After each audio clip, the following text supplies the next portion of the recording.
तालिबान ने की वादा खिलाफी, लेकिन मोदी ने खेला ऐसा खेल, अफगानिस्तान में बन गए हीरो। चीन और पाकिस्तान देखते ही रह गए मुंह, मोदी ने जड़ दिया चौका और छक्का। अफगानिस्तान की बेटियों को उनका हक दिलाने के लिए मोदी ने चला मास्टर स्ट्रोक। यूरोप और अरब देशों को साथ लेकर तालिबान पर कस दिया शिकंजा। अफगानिस्तान की बेटियों को मोदी दिलाएंगे उनका हक। तालिबानी कानूनों की अब लगेगी वाट। दोस्तों, अफगानिस्तान में जिस दिन तालिबान की सत्ता आई, उसी दिन यह तय हो गया था कि वहां महिलाओं की जिंदगी अब नरक बन जाएगी।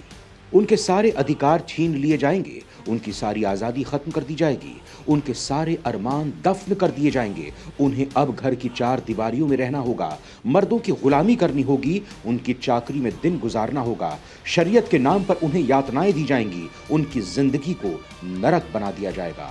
इस्लामिक कानून के नाम पर उन्हें बेड़ियों में जकड़ दिया जाएगा। और आज उनकी ये सारी सोच सही साबित हो रही है। तालिबान सरकार जब से अफगानिस्तान पर काबिज हुई है, उसने महिलाओं के अधिकारों का दमन करना शुरू कर दिया है। एक एक करके वो उनके सारे अधिकारों को छीन रही है, उनके ऊपर जुल्म ढा रही है, उन्हें कोड़ों से पिटवा रही है और तो और अब उन्हें शिक्षा से भी महरूम कर रही है। जिसके बाद मोदी ने तालिबान की खाट खड़ी करने की तैयारी कर ली है, क्योंकि तालिबान को विकास के रास्ते पर ले जाने की मोदी ने पहली शर्त यही रखी थी कि तालिबान को महिलाओं को उनके पूरे अधिकार देने होंगे। लेकिन अब जब तालिबान ने अपना वादा तोड़ दिया है, तो मोदी ने भी दिखा दिया है कि वो कच्चे खिलाड़ी नहीं हैं। उन्होंने उसकी बैंड बजाने की पूरी तैयारी पहले से ही कर रखी है। मोदी की इस चाल से तालिबान को भी सांप सूंघ गया है, क्योंकि मोदी न केवल यूरोपीय देश बल्कि अरब और खाड़ी देशों को भी उसके खिलाफ खड़ा कर दिया है। मोदी के इस चक्रव्यूह में फंसकर तालिबान की सांस अटक गई है और उसे बचाव का कोई रास्ता नहीं सूझ रहा। दोस्तों, मोदी के इस दांव से अफगानिस्तान में उनकी जमकर जय जयकार हो रही है। हर तरफ मोदी की तारीफ में लोग कसीदे पढ़ रहे हैं। लोग मोदी को अपना मसीहा बता रहे हैं, जो उन्हें इस जुल्म सितम से बाहर निकाल सकता है। दोस्तों, मोदी के इस मास्टर स्ट्रोक से जहां तालिबान की नींद उड़ी हुई है, वहीं चीन और पाकिस्तान हक्का बक्का रह गया है। वो भी तालिबान की करतूत को लेकर चर्चा ही कर रहे थे, कुछ कार्रवाई की रणनीति ही बना रहे थे कि इतने में मोदी ने मैदान में आकर जमकर चौके छक्के लगाकर तालिबान की गिल्लियां ही उड़ा दी और भारत का झंडा बुलंद कर दिया। दोस्तों, मोदी के सुपर सिक्सर से जिनपिंग और शहबाज दोनों का माथा घूम गया है, क्योंकि मोदी दुनिया के हर बड़े मुद्दे पर उन्हें मात दे देते हैं। दुनिया को ये बता देते हैं कि वर्ल्ड लीडर तो केवल वही हैं। दोस्तों, दुनिया भी जानती है कि मोटी बुद्धि का जिनपिंग को केवल साजिशें रचना ही जानता है और वो खुद अपनी जनता को बंदिशों में रखता है। वो दूसरों को क्या सीख दे सकता है? रही बात पाकिस्तान की, तो उसे तो आतंकियों को पनाह देने से ही फुर्सत नहीं है। वो दिन भर आतंकी फैक्ट्री को ही तैयार करने में लगा रहता है। तो उसे इतना टाइम कहां है कि वो किसी देश में महिलाओं पर हो रहे अत्याचार को देख सके। उसकी निगाह तो केवल भारत पर ही लगी रहती है और तालिबान को तो वो वैसे ही कुछ नहीं कह सकता, क्योंकि उसकी तो सरकार ही उसने बनवाई है।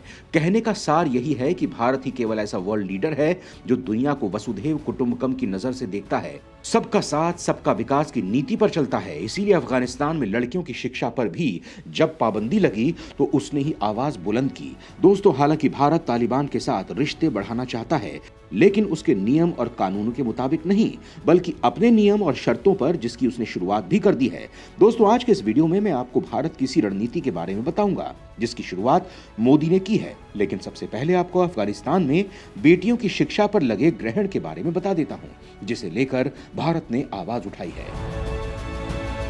अफगानिस्तान में बेटियों की शिक्षा पर तालिबानी ग्रहण। लिखते रहे लड़के, एग्जाम हॉल से निकल गई बेटियां।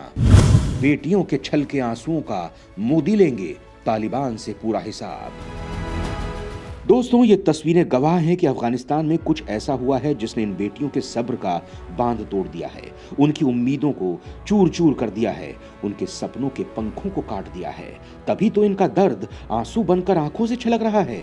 दोस्तों, ये तस्वीर बेटियों की बेबसी दिखा रही थी, लेकिन इस तस्वीर का एक दूसरा पहलू भी है, जो तालिबान की बेहयाई की गाथा चीख चीख कर बता रहा है। हमें यह दिखा रहा है कि पुरुष प्रधान समाज में महिलाओं की कोई इज्जत नहीं है। दोस्तों, आप खत देखकर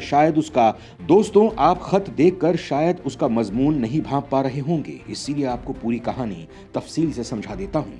दोस्तों, दरअसल तालिबान ने अफगानिस्तान में महिलाओं को विश्वविद्यालयों में जाने से प्रतिबंधित कर दिया है। तालिबान की कार्यवाहक सरकार में शामिल उच्च शिक्षा मामलों के मंत्री ने इसकी घोषणा की है और कहा कि यह तुरंत प्रभाव से लागू होगा। इसके बाद से अफगानिस्तान के कई विश्वविद्यालयों से महिलाओं को जबरन बाहर निकाल दिया गया। सबसे दर्दनाक तस्वीर काबुल विश्वविद्यालय से सामने आई, जहां परीक्षा हॉल में बैठी छात्राओं को बाहर जाने के लिए मजबूर किया गया। इस दौरान कई छात्राएं अपना दर्द रोक नहीं सकी और वहीं रोने लगी। इस घटना का एक वीडियो भी सोशल मीडिया पर शेयर किया जा रहा है। बड़ी बात यह है कि इस दौरान परीक्षा हॉल में बैठे छात्र अपने पेपर पर लिखते हुए नजर आए।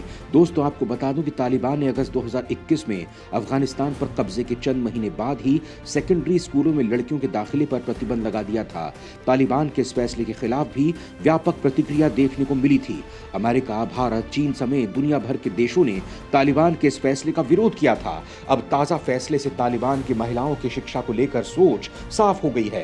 तालिबान इस्लामी कानून का हवाला देकर महिलाओं को स्कूलों या विश्वविद्यालयों में जाने से रोक रहा है, लेकिन बेशर्मी की हद तो देखिए कि अपने फैसले पर पछताने के बजाय तालिबान के बड़े बड़े नेता टीवी चैनलों पर अपने फैसले के पक्ष में दलील दे रहे हैं।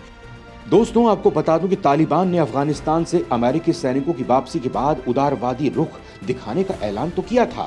तालिबानी नेताओं ने वादा किया था कि महिलाओं को लेकर शासन का रवैया काफी नरम रहेगा। उन्होंने यहां तक वादा किया था कि महिलाओं को शिक्षा हासिल करने, नौकरी करने, अकेले में यात्रा करने जैसी सहूलियतें दी जाएंगी। लेकिन वक्त के साथ तालिबान अपने हर वादे को तोड़ता चला गया। अफगानिस्तान में औपचारिक सरकार का गठन करते ही तालिबान ने महिलाओं से जुड़े मंत्रालय को बंद कर दिया।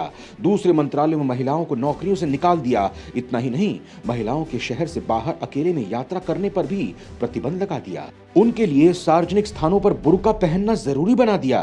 दोस्तों, तालिबान का सर्वोच्च नेता हिबतुल्लाह अखुंदजादा शुरू से ही महिलाओं की शिक्षा के खिलाफ है। वो उच्च शिक्षा में महिलाओं की भागीदारी को लेकर पहले ही नाराजगी जता चुका है। तालिबान का उदारवादी धड़ा अखुंदजादा की सोच के खिलाफ है, लेकिन वो चाहकर भी कुछ नहीं कर पा रहा है। दोस्तों, आपको बता दूं कि तालिबान के राजनीतिक, धार्मिक और सैन्य मामलों पर अंतिम फैसला हिबतुल्लाह अखुंदजादा ही करता है। 2016 में अचानक गायब होने से पहले हिबतुल्लाह अखुंदजादा दक्षिण पश्चिमी पाकिस्तान के एक कस्बे कुचलक में एक मस्जिद में पढ़ाया करता था। दोस्तों, तालिबानी सरकार के इस फैसले का अफगानिस्तान में जमकर विरोध हो रहा है। काबुल की सड़कों पर 2 दर्जन महिलाओं ने इस कदम के विरुद्ध विरोध प्रदर्शन किया। घरेलू स्तर पर कई अफगान क्रिकेटरों ने विश्वविद्यालय में महिलाओं के प्रवेश पर रोक की निंदा की। दोस्तों, तालिबान के अंदर ही नहीं, बाहर भी उसके इस फैसले का जमकर विरोध हो रहा है। खासकर भारत ने तालिबान के फैसले पर सवाल उठाने के बाद दुनिया ने एक सुर में इस फैसले का विरोध करना शुरू कर दिया है। अफगान की बेटियों के साथ आया भारत, मोदी ने बुलंद की आवाज। भारत की देखा देखी दूसरे देश भी कर रहे तालिबान के फैसले की आलोचना। तालिबान के फैसले से पाकिस्तान को सूंघ गया है सांप, नहीं निकल रही है बोली।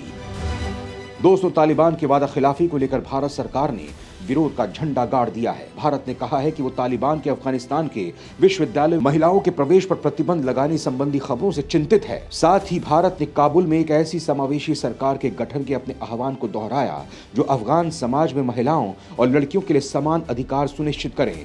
विदेश मंत्रालय के प्रवक्ता अरिंदम बागची ने कहा, हम इस संबंध में सामने आई खबरों को चिंता की दृष्टि से देखते हैं।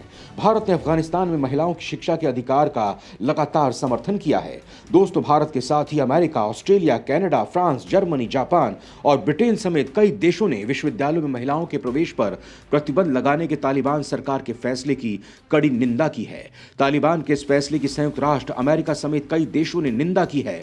अमेरिका ने तालिबान को धमकी देते हुए कहा कि इस तरह के कदम कुछ खतरनाक परिणाम लेकर आएंगे।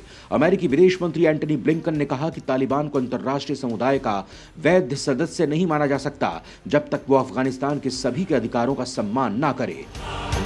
अफगानिस्तान के लिए संयुक्त राष्ट्र के विशेष दूत ने कहा कि तालिबान का यह आदेश शिक्षा के समान अधिकार का उल्लंघन है। उन्होंने ये भी कहा कि ताज़ा आदेश महिलाओं को अफगान समाज से मिटाने की एक और कोशिश है। दोस्तों, महिलाओं पर कई तरह की बंदिशें लगाते रहे सऊदी अरब ने भी तालिबान से अपना निर्णय वापस लेने की अपील की है। सऊदी अरब के विदेश मंत्रालय ने अफगानिस्तान के इस कदम पर आश्चर्य और अफसोस जाहिर किया। उसने एक बयान में कहा कि फैसला सभी इस्लामी देशों में आश्चर्यजनक है। इससे पहले कतर ने अफगानिस्तान के इस कदम की निंदा की थी। दोस्तों, तुर्की भी तालिबान के इस कदम की निंदा कर चुका है। तुर्की के विदेश मंत्री मेवलेट कावुसोगलू ने कहा कि यह पाबंदी न तो इस्लामिक है और न ही मानवीय है। उन्होंने तालिबान से कदम वापस लेने की मांग की है। दोस्तों, तालिबान के खिलाफ आज ये आवाज बुलंद हुई है क्योंकि भारत ने इसे लेकर आवाज उठाई है और आज विश्व भारत के पीछे चलना चाहता है। लिहाजा एक तरफ से दुनिया के सारे देश तालिबान के इस फैसले का विरोध कर रहे हैं, बस पाकिस्तान और चीन को छोड़कर, जिन्हें भारत के इस मास्टर स्ट्रोक ने ऐसा झटका दे दिया है कि उनकी बुद्धि घूम गई है। दोस्तों, अपने फैसले की चौतरफा निंदा होता देख तालिबान भी सक पका गया है। हालांकि अब तक उसने सार्वजनिक रूप से इसे लेकर कुछ नहीं कहा है, लेकिन उच्च शिक्षा मंत्रालय के प्रवक्ता जिया-उल्लाह हाशमी ने ट्वीट किया कि इस कदम पर हम जल्द ही स्पष्टीकरण देंगे। जय हिंद, जय भारत।